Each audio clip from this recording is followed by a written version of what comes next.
Hey, what's up, Goon Squad? Welcome back once again to the Football Goons podcast. Thanks for joining us here for episode 150. This week, we're taking a forward facing look before free agency really kicks off here, and before rosters start to change a whole ton. And we're going to take a look and decide who is the best of the best. And I'll explain more about that in just a second here. But hopefully we can get some good debates going over some of these subjects that I have below. I think that we eventually will, but we'll get to that in a second. I have to bring this up right off the top, though. I had a really cool experience this past weekend, so I have to throw this question out there. What's the best live event experience that you've ever been a part of?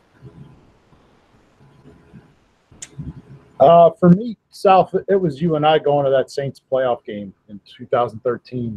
The electricity in the building was just awesome. It's one of those things like you hear players say you can't duplicate a playoff atmosphere, and that goes for a fan as well.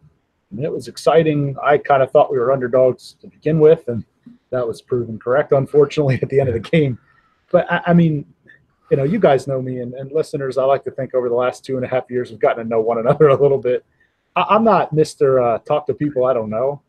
And like South, how best friends was I with that guy sitting beside us who completely ignored his girlfriend to talk to us the entire game? Oh my gosh. I thought that she was going to leave halfway through the game. She could have, and he would not have known. No. Why would you bring your girlfriend who obviously doesn't care to a playoff game? Like, it just doesn't make sense. She might have cared fourth most in the building. Yeah. I mean, I don't know, but he was really juiced to be beside us. But it was just a really cool atmosphere when the Eagles scored to take the lead in the fourth quarter. It was that was bone chilling. I don't know a better way to say it. It was just a really cool experience. I wish I had left in a better mood, but it was a really neat experience. Yeah. I think mine, not really my favorite team. I cheer for the Pirates, but in 2013, I went to Game 4 of the playoffs against the Cardinals. It was not the one where they were chanting, but then when Waka pitched again and they were chanting Waka. But it was the loudest atmosphere I've ever been in, including concerts. Like, it was unbelievable, and it was just a cool experience.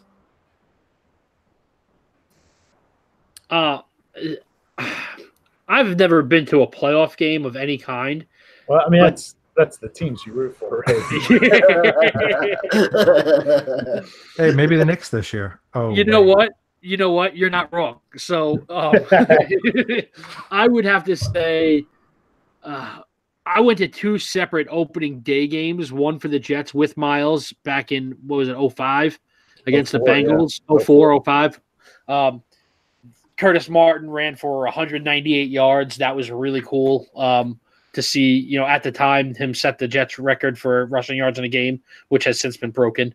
And then we went to opening day a couple of years ago. What was it? Eagles-Jaguars. And the hopes were really high at the time. And halfway through the game, we were like, oh, the Eagles are getting smoked by the Jaguars. I guess this is the way this is going to happen. And then to watch them fight back in the second half and just dominate the second half and wind up winning by, I think they won by 20 points. It was 14-0, and then the final score was like 34-14 or something like that. So that was fun to be a part of that on opening day. Big comeback. Yeah, I got to say, I had a lot of really great experiences up until this past weekend. The Stadium Series at Lincoln Financial Field, man, it was incredible. And I thought it was going to be like kind of unique, like a cool atmosphere kind of thing. But I mean, they pulled out all the stops, like from the pregame stuff to in between intermissions, pyrotechnics, like the light displays that they pulled off. And not to mention, like, the game was just like incredible, like the ending, everything. So that might be swaying me right now a little bit, but like, I'd never seen something put on so well in my entire life. It was crazy to me. Like, I figured we were going to be miserable. It was raining. I thought, oh, the sight lines are going to be really bad. But like, somehow, even sitting up in the top, like, even in the rain, it was still like an enjoyable experience, easy to follow the game. I mean, my wife probably has a different perspective on it. But I mean, I just kept saying the whole time on the way out, man, we were here. We were here. Like, we saw it. It was just so cool.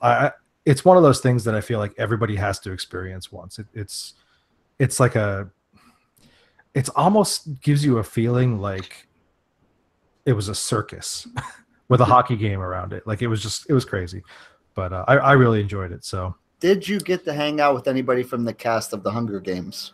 I sat right behind Primrose. Oh, that's a cool experience. Which that'll be on the Not Safe for Work podcast. AKA, you'll never hear that story as a listener. But anyway, let's talk If you pay about for our insider material, you'll get that.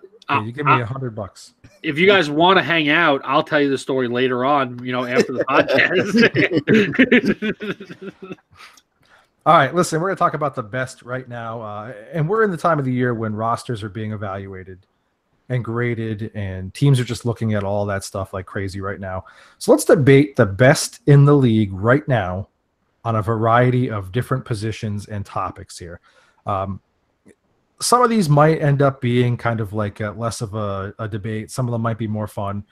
I'm going to start with kind of, a softball here.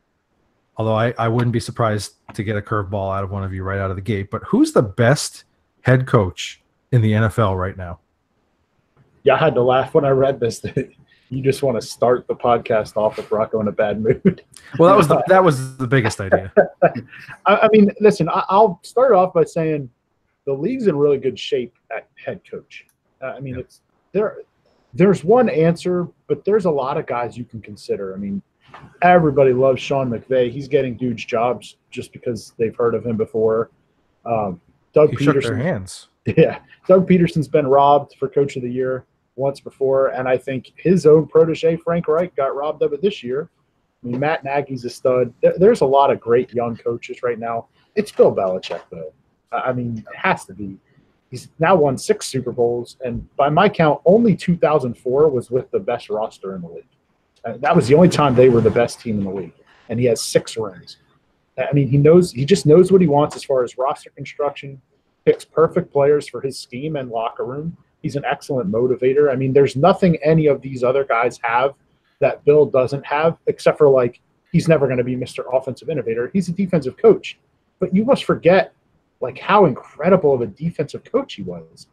I mean, I'm watching stuff this weekend on the Giants shutting down Buffalo. I watched the Four Falls of Buffalo. And to hear Jim Kelly and Thurman Thomas and great Hall of Fame caliber players being like, yeah, Belichick knew what we were going to do, and he shut us down. I'm like, that was 1990. That's a long time ago. He's just been destroying people long before people want to say it's all Brady. It's not. It's the combination right now, but Bill Belichick's an incredible football coach, and he's the best head coach still in the league, probably until the day he decides to hang him up. Can I ask a serious question? If we broke this down into best regular season and best postseason, would you have a different answer? No, but Andy Reid would have to be considered. Yeah. And that's exactly where I went with this. I kind of broke it down into 2 parts, and not to take anything away from Bill, but just to give everybody a thought process other than, well, Bill's the best, because it is obvious, Miles, like you said. But Andy Reid, averaging over 10 wins a year the past 6 years, it's basically, I don't want to say plug and play a quarterback, but like he's got Alex Smith. Alex Smith gets hurt. He plugs somebody else in. They still win. They get rid of Alex Smith for a guy that everybody thought was going to be a project, and it turns out, oh, God, Patrick Mahomes is like the second coming. Well, is he the second coming, or is he just fit perfect with what Andy Reid wants to do? They just can't get over that playoff hump. And they started it this year because they won a game. That's something they hadn't done before. And now they gotta win 2 games, 3 games, and we'll see how that goes. But if you were to break this down and ask me just regular season, I would have a hard time picking Bill straight up over Andy. And so just to add on that real quick, something else about his quarterback stuff. Other than mobility, like he's had great success in the league with Donovan McNabb, Michael Vick, Nick Foles. So not mobility there, but he's had some success with Foles. not so much as the other guys. But then he goes to Kansas City and has great success with Alex Smith and now Patrick Mahomes. Like, those are very different players, other than they're all mobile to different levels. I mean, obviously Vic and Mahomes, different levels of mobility, but it's just incredible the different types of guys. You know, Belichick's done it with Tom, and he had a good season with Matt Castle, but didn't even make the playoffs. Yeah. And Andy's been there with 4 different guys. Yeah. I'll tell you that a year ago right now, I probably would have made a case for somebody else. But watching what Belichick did last year with the Patriots, with arguably probably this sounds terrible, but the worst team that he's ever had as Patriots head coach. Yep.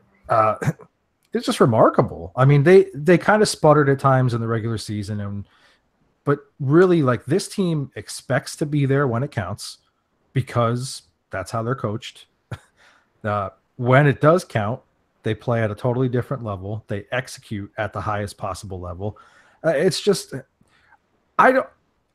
you watch these Football Life documentaries on him and things like that. He's not like an over-the-top great motivator by any means.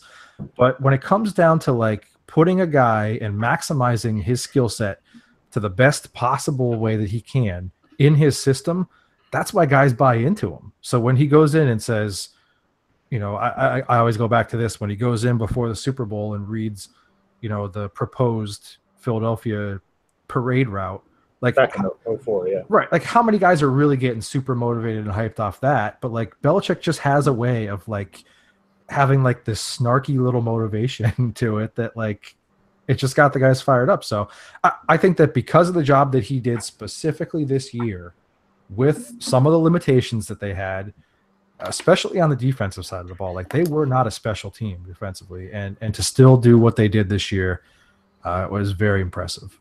I think part of that motivation piece, though, is that guys know he will make them the best player they can be. And like that motivates you. He's not a rah-rah motivator, and I certainly don't talk down to that. I think there's definitely a place for that. But like I'm motivated when I get drafted to New England to be like, all right, whatever I've got, he's going to find it, and it's on me to maximize it. So, that's motivating in its own right. Yeah, I don't actually know that this was the worst Patriots team he's had, but I would say it's definitely the worst Super Bowl team he's ever had. I think that by a good bit. But yeah, to me, it's Bill. It's a no-brainer. It's just if you don't have anything else to go off of this season, that he won the Super Bowl against that offense 13-3. Like that sums up the kind of season it is and the kind of coach he is, that he just figures out what he needs to do to make it happen, and it capitalizes. All right, here's a fun question, and I kind of threw some of these like really open-ended kind of things in there on purpose so that we can try and get a little bit of debate going on it. But which team has the best home field advantage in the NFL right now? I think it's still New England. You know, I was going to keep talking about the Patriots apparently, but you know, they haven't lost more than 2 games at Foxborough since 2008. Like even in 2009, they went 10-6. They were 8-0 at home. That's a 10-6 ball club that didn't lose a game. So places like New Orleans, Kansas City, Seattle, crazy loud, right? And people don't love playing there, and they have good winning records there. But it's just not the mystique of playing in Gillette. And then put with that they're in the corner of the country. Like absolutely everybody has to travel at least an hour by plane to get there, and that's the Jets. Like that's the Jets. And even in September, it's not good weather. Right. So it's terrible weather. It's just not a good place to play. In addition to the mystique of like, all right, well, we're probably going to lose here. Like they've gone undefeated at home 3 times in the last decade. So there's a lot of great stadiums and teams that play well at home. It's still nothing on New England. I actually added to that all the way back to 07, what you said. I expounded even into playoffs. In those 12 years, they're 101-13. I mean, come on. 101 in 12 years? One of those seasons they did not play with Tom Brady. Right. Like 101-13. Like to me, it's still them. It still is. So here's how I looked at this, and not to be biased towards the Patriots, but it's hard for me to say that they have a great home field advantage. Yes, they win, but a lot of that has to do with the fact that they have the best coach and they have the best quarterback of all time. Like, you're going to win games. Like that's a given. But when I look at, but they don't really win that much more at home. Like they're winning wins at home. And I would bet you they're in the 90s on the road, because I mean they would have to be, because Tom's got 200 wins. So like whatever they are at home, they're close on the road. They're just a great team historically in the last 20 years. So when I look at like home field advantage, I look at like, you know, what is the teams that are like not necessarily different on the road, but where like going to that stadium makes a difference. And when I actually like looked at, I actually took 4 teams that I considered. It was the Chiefs, the Seahawks, the Patriots, and I actually took the Eagles too, because that's just being that we go there all the time and we see what the fans are like and what it's like to listen to those fans, you know, get a little hostile. That's rough on opposing players, I would assume, you know, having them scream in your ear for 4 quarters. But the Chiefs actually over the last 3 years have the best record of all of those teams at home. And I don't think they're the most talented roster. They're very talented. They're very talented offensively, but their defense is questionable at best, like the Patriots were this year. But the Chiefs have been that way for like the last 2 or 3 years, I think. Like they historically over the last couple of years are giving up tons and tons of yards, and they just have a good offense. And when you go to Kansas City, it's electric. They're 20-4 over the last 3 seasons at home, including an 8-0 stint last year. So I actually went Kansas City because you don't have the best coach of all time, the best player of all time. I can't believe I have to say that out loud, but you know, you don't have those 2 things in your corner, and yet you're still a force to be reckoned with, especially at home. That's interesting, because I kind of approached this question a little bit of the same way, because I think if you just went by like winning and things like that, then obviously it's the Patriots. But I think when you you kind of add that wrinkle to the question, how different does a team perform at home versus on the road? I went with the Saints. I think the Saints are like one of surprisingly the more beatable teams on the road. And I don't know if it's just a matter of I feel like their defense, it has kind of been average at times. Now last year, you know, 2017, they were considerably better as a unit, but in 2018, I didn't feel like they were that same team defensively. So what puts them above and beyond is the fact that, you know, we watched 2 different playoff games there this year where the teams clearly had a terrible time trying to run their offense and communicate and just do simple things like that. So, I mean, when you're not able to do those simple things, that kind of gives your defense some of that edge back. And then when you look at what they're able to do as far as offensive output at home versus on the road, they're a better team at home in almost every way offensively too. I mean, Drew Brees' yards per attempt go up by over 2 yards. Their rush yards per attempt go up by over 2 yards. Like, we're talking significant amounts when you're talking about yards per play versus some of the other teams that are out there. And I actually looked too with a little bit of a forward-looking approach here too. If I'm looking at coming up into this season, who's one of the teams that I definitely do not want to have to play late in the year or in the playoffs on the road? I mean, I know we do this every year, but I don't feel like when you look at what the Chiefs can do, I'm as scared of the Chiefs being able to maybe beat the Patriots in Foxborough as I am some of these other NFC teams being able to beat New Orleans at home. And I know the Rams just did it, but like we all know that was a fluke. So I just think it's the Saints.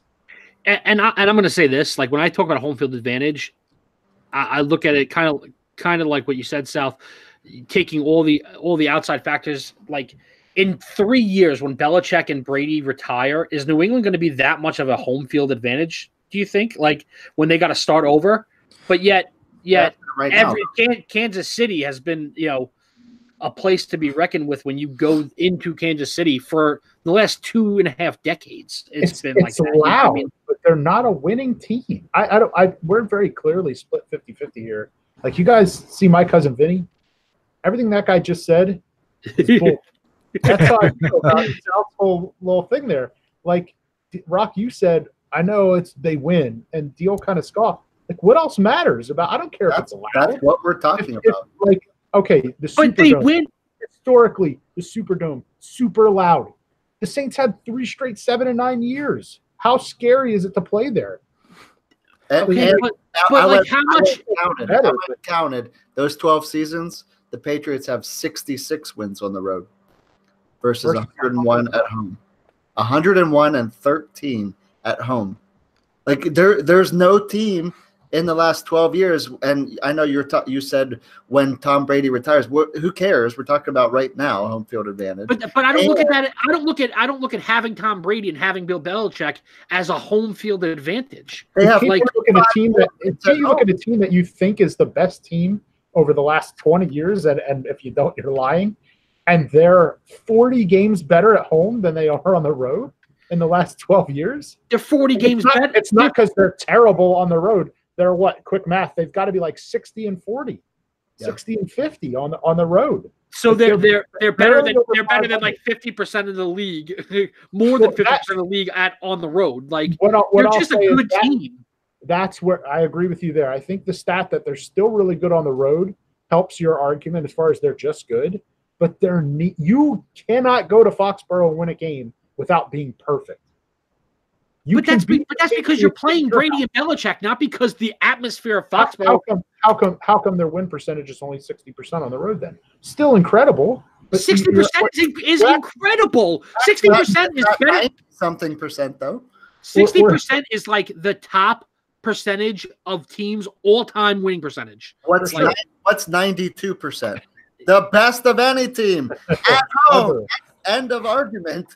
But it's not because I just don't think it's because Foxborough has this allure to it. Like, selfishly, I keep going back to the point that, like, 3 years before Tom Brady was there in Foxborough, even with Drew Bledsoe, this team was like about to fold up. That's real. Before Robert Kraft, this team, that you couldn't give away Patriots tickets. Nobody wanted to go. I think that you're looking a little too lackadaisical at historical data, and maybe you guys kind of need to meet in the middle, in my opinion, because you can't just dismiss it, and you're well within your right to discuss all the historical. I mean, that's a 90+% winning percentage at home over the past however many years. That's insane. I mean, you can't dispute that. But I think part of the way that I'm looking at it is looking at it with this year in mind too. I mean, there's no real reason to think like, okay, if the Pats get into the playoffs and get some home games, they're going to be dangerous. But like last year, they only got one home game. Like, I think that based on the way they've been playing in the regular season, that might go away for playoff time. Honestly, it's like saying that Indianapolis had a home field advantage when Peyton Manning was Peyton Manning was playing there. No, it's not a home field advantage just because you have a great quarterback. Like, go back to before Peyton Manning was there, and the Colts were the worst team in the league for like a decade. You keep saying go back, like you keep saying go back, like we're giving you 2 years of data. No, I understand it's not 2 years of data, but what I'm saying is that when I'm looking at home field advantage and places that nobody wants to play, I'm talking about it doesn't matter who's on the team. That's what a home field advantage is to me. Whether you're starting Tom Brady or Ryan Tannehill, you don't want to go to that city to play in December because it's going to be cold, it's going to be loud, it's going to be obnoxious. Like it almost sounds like Massachusetts. No, it doesn't though, because if you remove the players from the equation, Foxborough is very average. I think the only response I have, and then I can close the book on what I'm saying. I hear what you're saying. Let's find out what happens when these guys actually leave, because you have an entire generation of Patriots fans who are loud and obnoxious and want to, and yes, they win because of Tom and Bill and the guys around them. But I think when you go back to the 90s, you can't tell me that in 2023, all of a sudden the Patriots are going to be some joke of a franchise. Not 2023, but give them 2 or 3 seasons of mediocre mediocreness as a franchise, like 8-8 teams. That's the Jets in you, man. You can't No, make it's not the Jets in me. It's real life. It's watching other Boston sports fans. It's, you know what I mean? Like when the Celtics weren't good, the Garden, nobody cared about playing in the Garden, but when the Celtics are good, nobody wants to go to the Garden. You can't make an argument about any bad team. Of course, nobody cares about going to play bad teams at home. You can, though, because no matter how bad the Chiefs have been over the last 20 years, nobody wants to go to Kansas City. No, so pick. Nobody wants to play in Seattle. Pick Cleveland. Their fans are crazy. How many teams are terrified to go to Cleveland? You know what? Fans are terrified, but not. Yeah. I've been in Cleveland. That's a tough place to play. I don't care, because they are brutal. They were just destroying teams. But that's the thing. You know what? They still get full attendance at all their games, and the Browns fans which is a rarity. So any other bad team that is historically bad or even bad for a couple seasons in a row, fans stop going. So then it's not scary to go there because their team sucks. So nobody wants to go watch it. I understand why you think home field advantage means loud. An advantage is something that helps you win games. But I mean, the Patriots don't have a home field advantage; they have a Tom Brady advantage. Like that's just that. That's what I'm getting at. That's way better at home. It's not way better at home.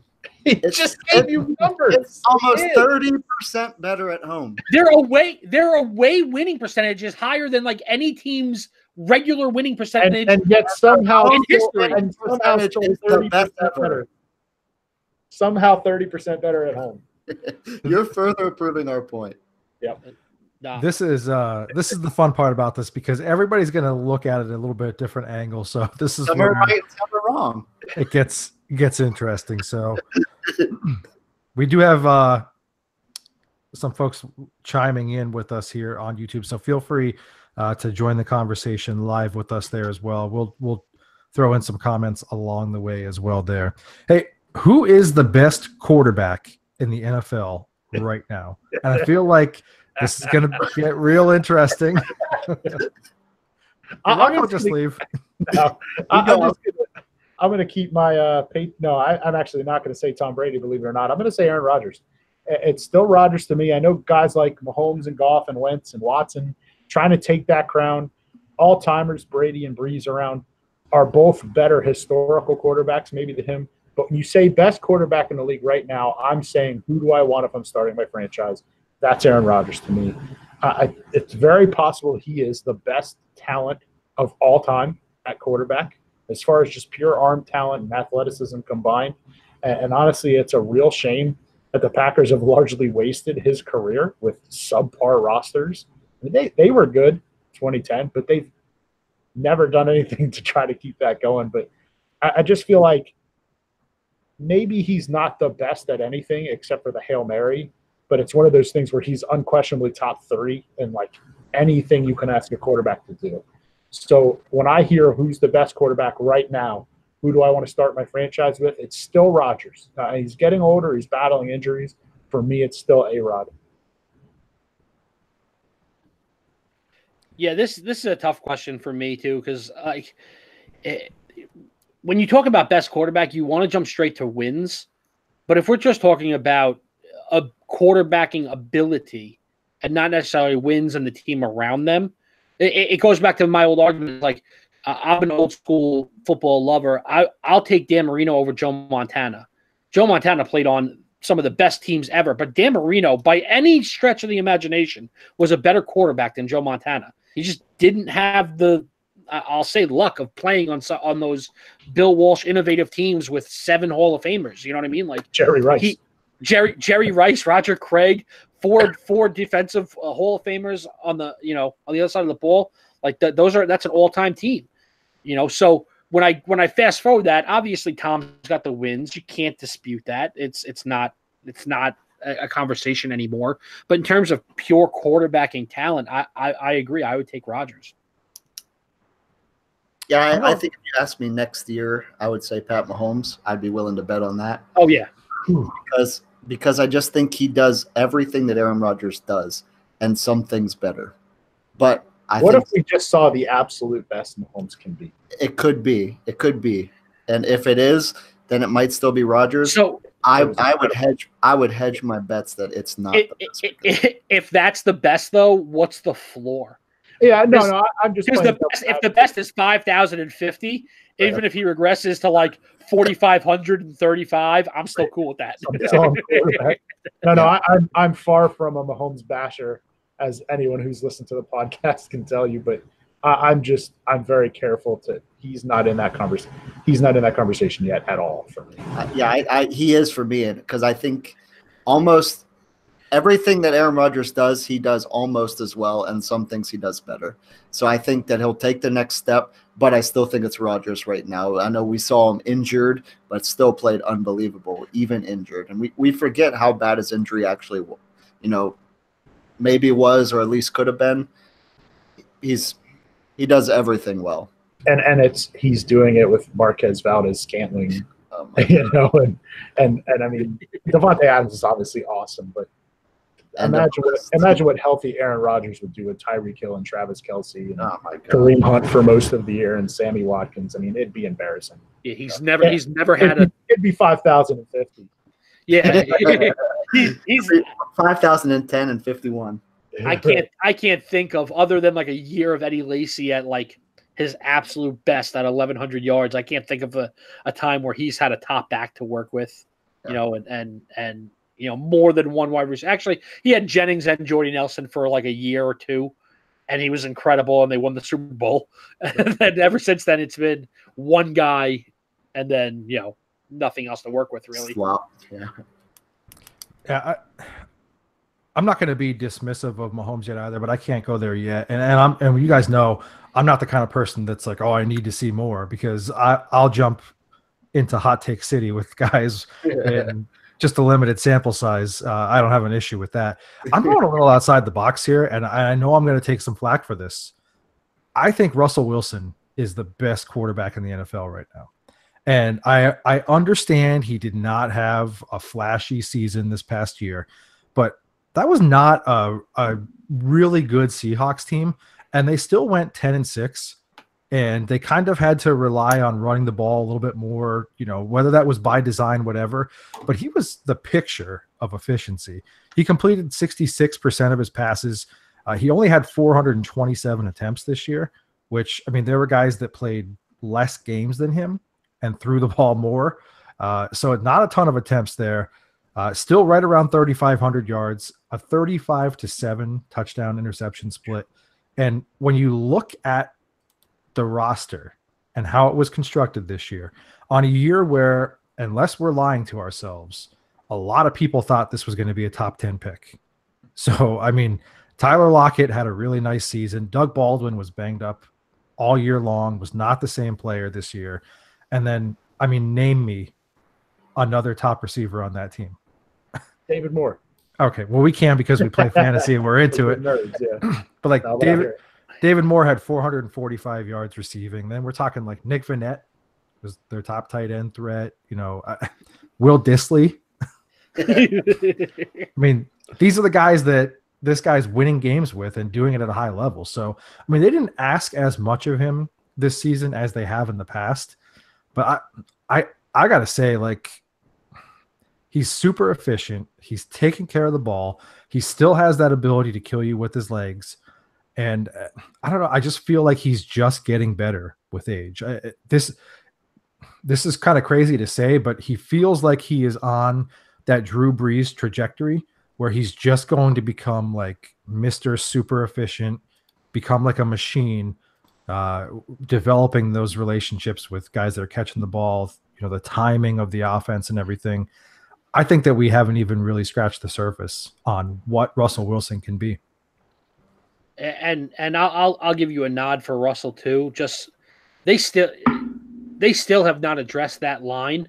The 10-6 record makes you think that the line got better. He was still sacked the fourth highest percentage of any quarterback in the league per dropback. So he's still getting blitzed. He's still getting pressured, and he's doing the best with what he's got. And I could make a case for Russell Wilson, but I don't think he's better than A-Rod yet. All right, hey, let's skip down here to who's the best defensive player in the NFL right now? This shouldn't take long. Right? No, it feels like a slam dunk, but I'm interested. I mean, similar to what I said about coaches, I think there's a lot of really great defensive players, obviously. I mean, it's not close. It's Aaron Donald. And barring injury, he's already going to be in the top 100 all time in career sacks next year. And that's like, we're going to talk about how god awful he was because he's only like 8.5 sacks away from the top 100. So he's probably going to be in about the top 80 in sacks already. He's never had fewer than 8 sacks. He's a beast in the run game. He's 5 for 5 in his career in the Pro Bowl, 4 straight first-team All-Pro, back-to-back NFL Defensive Player of the Year, and an award that no one's ever won more than 3. So he's probably going to own that record. And this is all from only a 27-year-old, undersized interior defensive lineman. We're talking about all these sack numbers like he's a beast edge rusher. Like he's a guy people didn't want to draft because he was too small. Not only that, he's a guy that college coaches didn't want because he was too small. Yeah. High school even. And I heard an interview with who was the coach at Pitt when he was it Ken Wisenhunt? I think so. Dave wants that. Yeah, that's right. Wants that. Yeah, I heard an interview with him, and he was like, "Any college coach that tells you they came to see Aaron Donald and wanted him, they're lying." I'm the only guy that wanted him. I went to his house and I wanted him. And yeah, I think it's Aaron Donald too. I think you can make an argument for Khalil Mack, but Aaron Donald is unbelievable. Yeah, go ahead, Moss. Well, you can actually make an argument even still for J.J. Watt. Like he's still an incredible player. It's a shame he doesn't stay as healthy, but yeah. Even those guys, like their calling card is the sack, and Donald's better at that than them. Yeah, Donald's putting up the sack numbers that you expect from an edge rusher in the middle of an elite edge rusher in the middle of a defense where he's getting double and triple teamed on every play. Like there's not a play that goes by where Aaron Donald doesn't get double teamed or at least chipped by his second player. And he is, putting up these numbers in record-setting paces. JJ still has the distinction of being the only player with multiple 20-sack seasons. If that would be the only guy I think you can make an argument for. I like Mac, but I don't think he's at the same level as Donald or JJ when JJ's healthy. But Donald's the answer here. Yeah, it's Aaron Donald, and some of the scouting report stuff on him when he was coming into the league was embarrassing. Like if you actually Google it and try to read what the NFL.com write-up was, they actually deleted the page from internet history. That's how embarrassing it was with some of the stuff that they said. But basically, to recap it, they said this will be a nice rotational player for a couple years. Like, nailed it. Yeah, I mean, that's about as bad as some of my takes, and that's pretty bad. So, look, I mean, the bottom line is that nobody can disrupt a game and completely take over a game the way that Aaron Donald does. And I understand that Khalil Mack has that ability. We saw that in the Packers game earlier last year, but you could run the ball away from Khalil Mack. You can't just run the ball away from Aaron Donald because he's going to blow up the middle of the offensive line and take that away from you completely. So maybe just by proxy by where he's at, I could say that, but I just feel like he's the most well-rounded player. He's just a freak in every way possible. I think anybody would love to have him. He's far and away to me the best, even with the JJ Watts and the Khalil Macks out there. Yeah, and you can call him far and away the best without it being disrespectful to those other guys. It's really a hat tip to how good he is. And not to get too far into the April stuff yet, but I really hope Ed Oliver's getting knocked for all the same things. Yeah. We don't know what to do with him. Where is he going to play? Stick him on the field and let him dominate the game. Like it's the same. I'm not going to put that on him that he's the same guy, but it's the same situation. All right, real quick here to wrap up this part of the segment. Which team is in the best position to drastically change their franchise right now? So, I mean, you could look at this a couple different ways. Is it a team that's kind of been in the doghouse for a while, or the outhouse, however you want to describe it, who, might be swinging the momentum, or a team who's kind of been on the cusp, who might take that next step? Yeah, that's how I took it, South. And it's funny because it kind of seems not necessarily homerish, but homerish to the podcast, that the only two teams I truly considered for this were the Jets and the Colts. And I actually went with the Colts because they're a team that's on the cusp. And they're on the cusp because they have Andrew Luck. They have the quarterback. And I think they have the coach because Frank Reich is the man. But on top of that, they're sitting on 9 picks. They have their own 7. They have an extra second rounder, which is a great second rounder thanks to the Jets. It's number 34. And they have an extra 4th rounder too. They have the most cap space in the entire NFL. Second-year coach shows the ability to motivate on the fly based on you're 1-5. You're sunk. And they turned that into an appearance in the second round of the playoffs. So all that stuff, they don't have to spend any of that draft or financial capital on a quarterback. And by most accounts, the offensive line is now all of a sudden a mega strength. So you put that on top of some playmakers on the defensive side, they get to take all those assets and turn them into complementary pieces. They're not lacking the major piece. So I love what the Colts can do, and I like how you said this, Sal. They're not a team, obviously, going from the doghouse to trying to make the playoffs. I think if they nail this offseason, they can become a Super Bowl contender / favorite for the next several years. I considered the Colts heavily here. I consider the Jets because of the cap space. But when I think of a team drastically changing, the Colts were a playoff team with Andrew Luck before he got hurt. They're a playoff team now. They can change and become a Super Bowl team, and I get that. But you're talking about the laughingstock of the league in Cleveland, and they are making they've already made all the right steps to erasing that. It looks like they got their guy at quarterback. They over the last couple of drafts, they added some key defensive pieces. They don't have a ton of cap room, but they're certainly not in the bottom of the league in that regard. And they're making good draft picks in the last couple of years, which I expect to continue this year now. So when I look at drastically change, going from the laughingstock of the league, 1 win in 2 seasons, to potential playoff berth this year, I took the Cleveland Browns. I just want to comment on yours. I would love to see Cleveland not use that cap space at all. You don't want to finally turn things around and then not be able to pay Myles Garrett and not be able to pay Denzel Ward. Oh, yeah. Obviously, you're going to pay Baker Mayfield, but all these other complementary pieces that are really, really good, save the money for them unless you can somehow trade for Odell, which I've seen rumors of. Yeah. If you could do that, that sets that offense completely apart. But outside of that, I really hope they're smart with that cap money. And that is to say, save it for your own. Yeah, I also went with the Colts. Semi-homerish. I'm glad Miles went first. Most of the same reasons. I mean, all the same reasons. I'll just add a couple that not only do they have those 9 picks, they have 4 in the top 89, which is awesome. And not only do they have all those picks, they have a GM that's been crushing.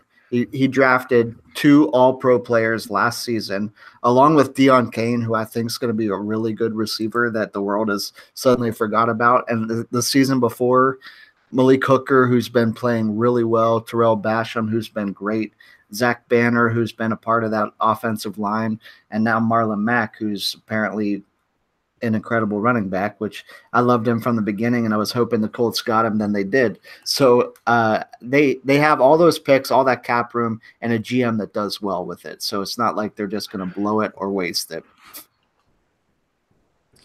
I think you guys have the right idea. I just went with a little bit of a different team, just because I feel like they were so close last year, and I feel like their offense is totally set right now, with the exception of maybe an offensive lineman. I'm going with the Chiefs. I mean, you have the young upstart quarterback. Obviously, you hope that he continues a lot of this. Whoever you've plugged in at running back has been exceptional. So, I mean, you have that going for you. Your pass catcher options are still among the best in the league. You probably need, a complementary player there, but you have some flexibility to do that in that position. And then you have 4 picks in the top 100 this year in arguably the deepest defensive draft we've had in years, which is really kind of the area that you need to address. So their cap room is kind of middle of the packish. You know, they don't have a ton of space there, but I really like what they did moving on from Marcus Peters, which at the time we kind of all were scratching our heads about. But you set yourself up now, you know, got rid of a player who, you know, we could debate how well he played for the Rams or whatever, but he was clearly no longer a fit for your team. And you turned him into an additional second round pick that I think this year you're going to still be able to get an elite front seven type player for your team, which was really your issue in the playoffs last year. So if they could hit on some of these picks and fine tune here and there on the defensive side of the ball with some defensive guys, it's scary to think about what this team could do, considering how easily they put up some points and how fast they can do it. It's an attractive place to go to because of the quarterback. Yeah. People are going to want to play with Patrick. Both sides of the ball. Yeah. My only argument for that, South, would be like drastically for me doesn't mean going from the final four to the final two. You know what I mean? Like if we're talking drastic changes within a franchise, I'm looking for a big splash. The only way I'll respond to that, and it's because I considered what you're saying when I was like, am I really going to pick the Colts, who are already a top 8 team? Like, as currently constructed, do you think the Chiefs can win a Super Bowl? Yeah, if they don't play if somebody else knocks out the Patriots, they're still going to have to do it. No, they're not. Like if you get a different draw and you get lucky enough to have somebody else knock out the Patriots, like. I mean, the Eagles are the only team that's knocked out the Patriots in 3 years. So that's not possible. That's not happening. No, I wanted to tip our own cap, but I guess what I'm saying is, as currently constructed, you know, I'm a believer in cliches because things become cliches because they repeatedly happen. You need to run and play defense in the playoffs, and they definitely can run because it doesn't matter who the back is. Andy Reid can run. You have to be able to stop people. You can't let rookie Sony Michel run all over you. And you're going to tell me, well, the Chargers did. Yeah. And the Chargers lost to the Patriots. The Rams did. Yeah.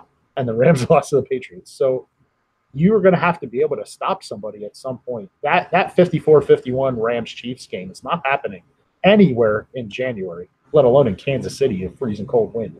It's just not happening. Yeah.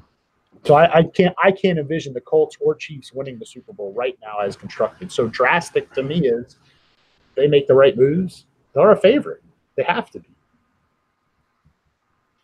All right, let's take a quick 30 seconds here and talk about our friends at Gorb. That's GHORBH, and it stands for Get Hungry or Be Hungry. And, you know, Gorb reminds us that you really only have those two choices in life. You can either get hungry or be hungry. Get hungry and go for those things that are going to help make you successful, achieve your dreams, be able to live your best life, or be hungry and always wish that you did. And right now is a great time to check them out at gorb.com. We're still in that time of the year, and we'll be there through spring where you're going to need a nice hoodie. And why not get one that's stylish, that fits well, that's designed well, has all kinds of different colors, designs, all kinds of stuff that's going to make you happy, feel good, and look good at gorb.com, GHORBH.com. And the best thing about it is that you're going to get that constant reminder that in life, you've got two choices. You can either get hungry or be hungry. All right, we're going to move on a little bit quicker here now as we're slowly running out of time. Who's the best wide receiver in the NFL right now?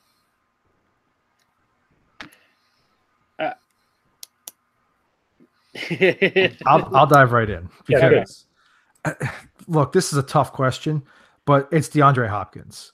I realize now he's playing with Deshaun Watson, so his situation's gotten a little bit better, but this guy has just been doing work with like Macho Man Tom Savage for the majority of his career. And it really has not hurt him at all. He's a matchup nightmare. He has the ability to get open. He runs great routes. For a guy his size, he's still pretty good with the ball after the catch. Not too many guys in the league, maybe Julio, that I'm really looking at in the red zone as more of a lock, you know, to go up and get that ball for me. Hopkins is just the man. And I'm glad, for one, that he's got Watson now, who's a considerably better passer than anything he's had to this point, who's going to be able to help him sustain a lot of that momentum that he literally built for himself to this point. Yeah, I agreed with you, so I'll jump in there. I think it's him, and he had a down season in 2016 with basically nobody throwing to him. Still had 78 for 954, only 4 touchdowns, but in the other 3 seasons around there, in 2015, 17, and 18, he's had 96 was his low in receptions, 111, 115, had 1,500 yards plus twice, 11 touchdowns twice, 13 touchdowns one. And really his only knock, which was a little bit, was his catch percentage, which isn't really a drops issue. Most of the time it's been quarterbacks can't throw it around him. But last year he went up to 70.6 catch percentage.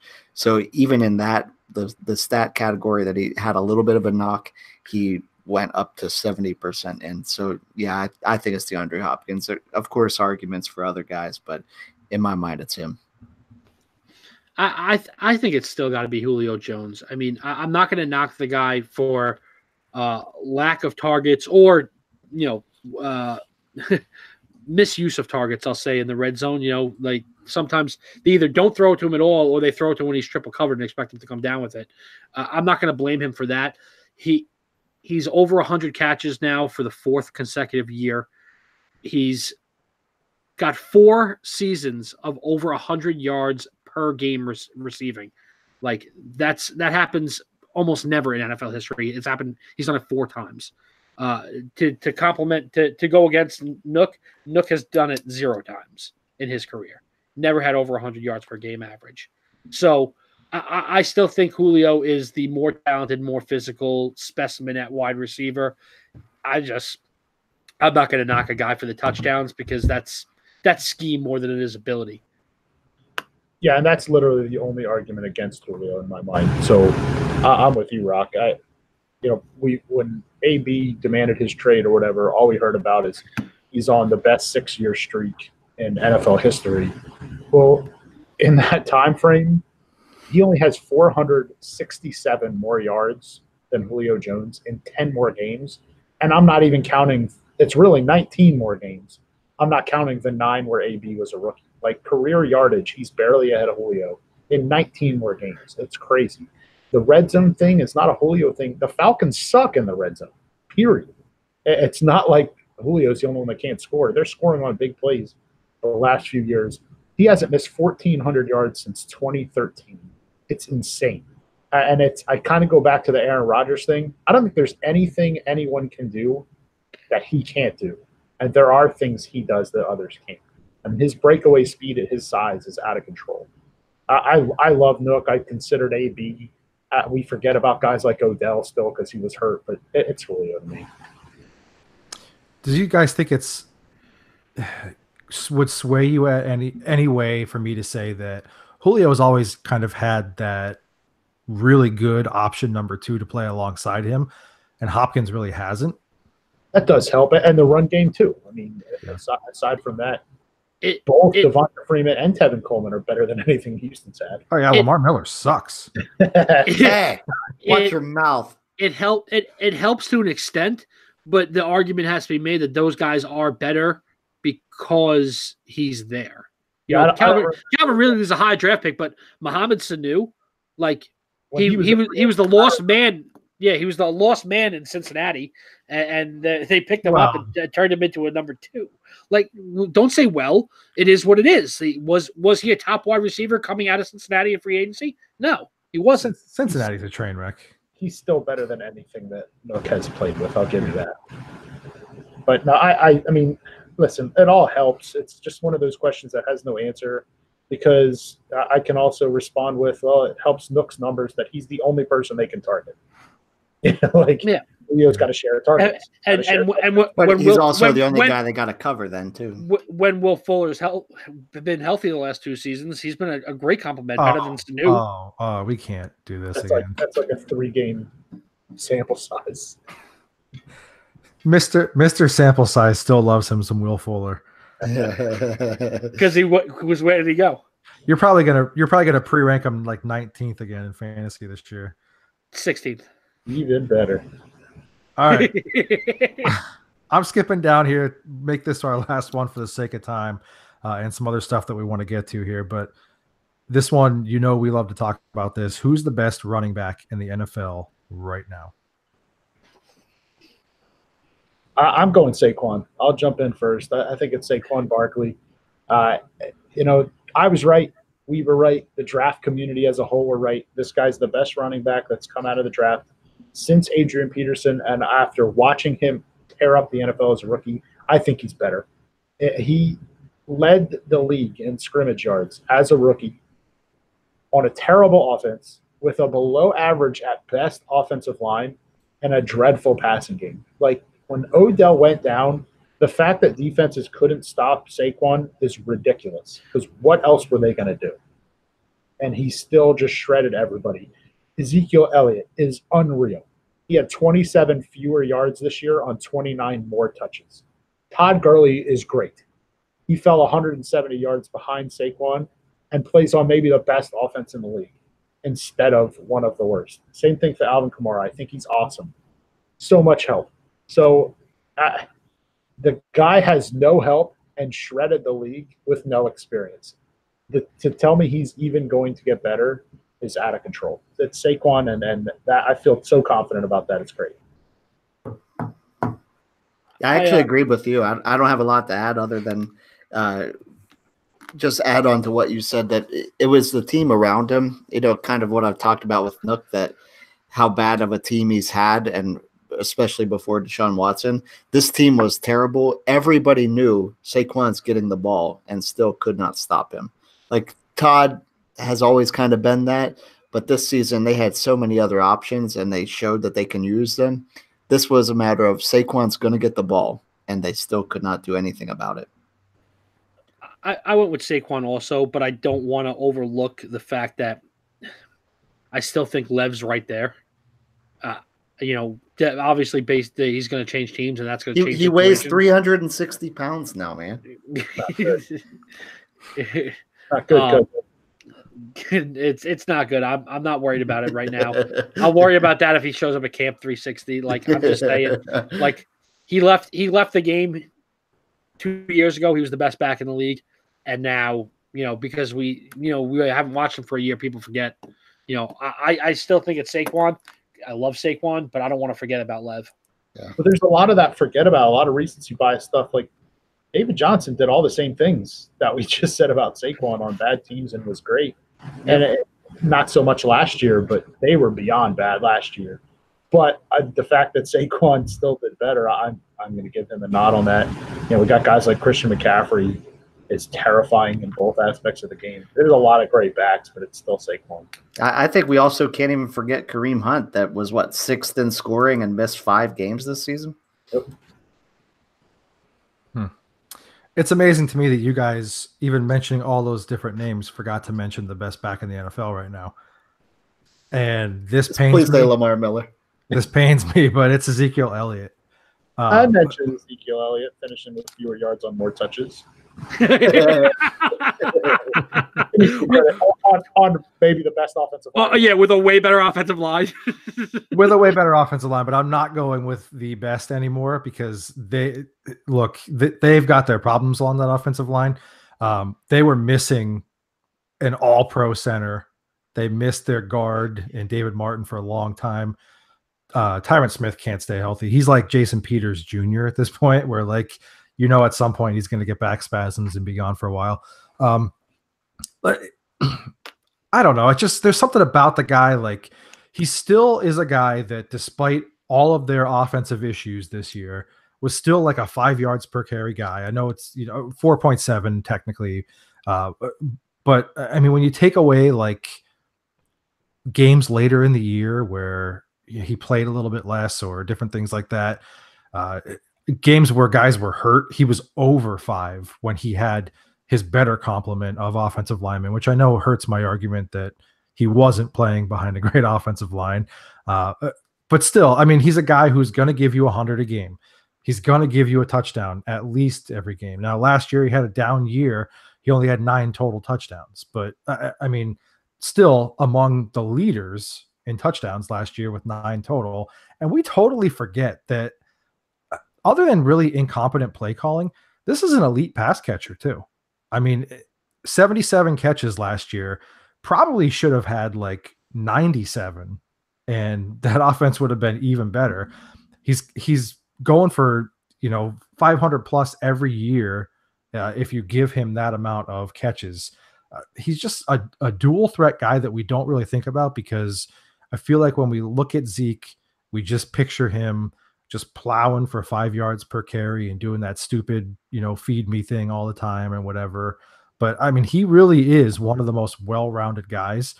And he's even gotten better as a pass protector, which was a knock on him early on. And I know that always kind of is like a whatever stat, but like I'm a stickler for that kind of stuff. So I always try to call that out when I see it. So I can't argue at all with Saquon really.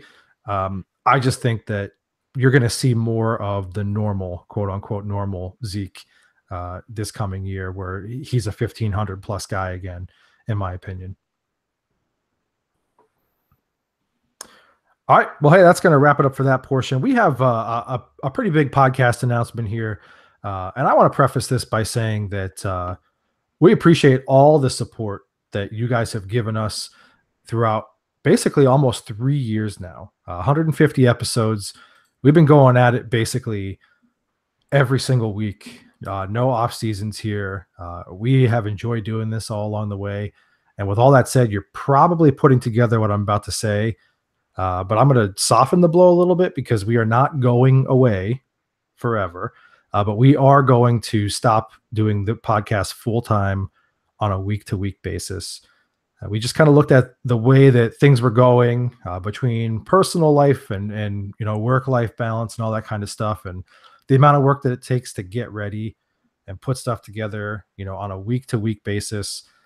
We're just at a point where we need to kind of take this break and take more of a part-time approach. We're still going to be hitting you guys with some good content.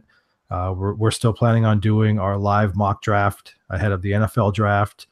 We'll still get some fantasy football content out there, do a live fantasy mock draft, and maybe talk about some of the positional preview stuff, things like that. And then, who knows? We might just decide some random weeks that, hey, we got some cool ideas to talk about, and we're going to throw it out to everybody and discuss it with you guys. And I always say this: you never say never in anything, because you never know what's going to happen. But as of right now, we are not going to be a full-time podcast week to week anymore. Just kind of some special editions that we're going to put out there. So I'm going to throw it out to you guys. If you want to have anything that you want to say, chime in, just share before we sign off here. Yeah, it's been fun. I mean, it's something we've kind of always said.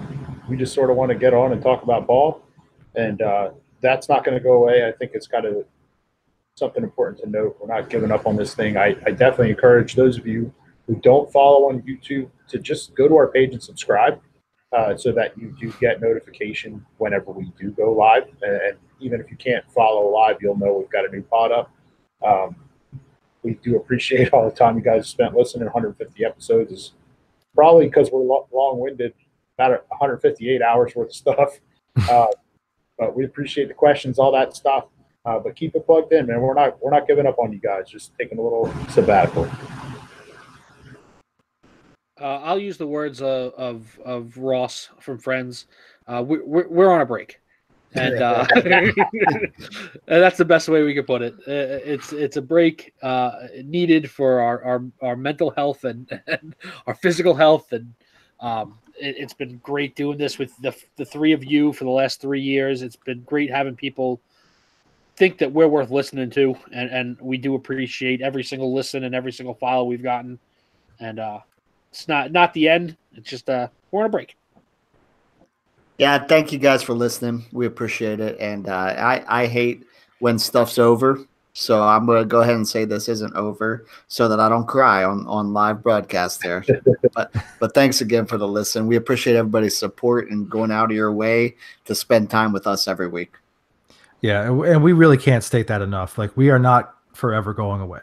So this is more just let's kind of slow down the pace here. We've been going hard every single week for the majority of 3 years here now. So it'll be just more specialized content from time to time. we're still going to have a fun time. We're still going to look forward to connecting with everybody. You can absolutely connect with us on social media, which you can check out, footballgoons.com. We'll post up everybody's individual accounts as well if you want to connect there. It's just been crazy to me to look at some of the data and look at the places literally all over the globe that people have downloaded and listened to our show from. I mean, I'm huge in Serbia. I have a cult following in Serbia. But it's crazy. We appreciate all of you guys everywhere you've ever listened to. We've got to give a special shout out to Frank at Frank Walker Law, who has believed in us right from the beginning. He's been a great sponsor. Our friends at Gorb, Get Hungry or Be Hungry. Continue to support them because they're worthwhile causes and they believed in us all this time, as well as everybody who has listened to us. So that's it for this week's edition of the show. Be sure to keep up with us on social media. None of that stuff is going away. We still all are fully interactive there. Facebook.com/footballgoons, at footballgoons on the Twitter, and as Miles said, right here on our YouTube channel. This is going to be the best way to get a notification of when we are going live. So until next time, we'll catch you next time.